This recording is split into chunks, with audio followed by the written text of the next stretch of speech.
Syrian rebels have seized a border crossing in the Israeli-occupied Golan Heights, adding to the fears the civil war might spill over into a region-wide conflict. On Thursday, rebels captured a UN-patrolled border crossing at Quneitra, the only crossing linking Syria and Israel.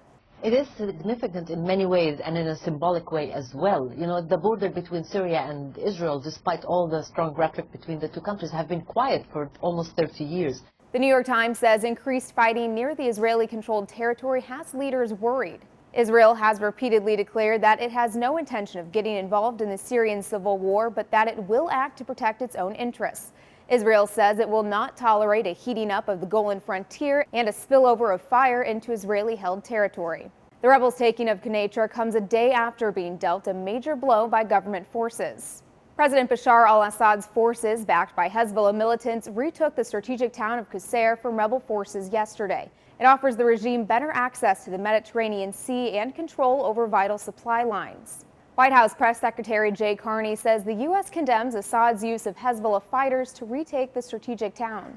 You know, it is clear that the regime is unable to contest the opposition's control of a place like Qusair on their own, and that is why they are dependent upon Hezbollah and Iran to do their work for us. Securing Quneitra could help the rebels regain a foothold in the key area of southwestern Syria after losing Qusair, but Haaretz says the rebel victory could turn out to be short-lived.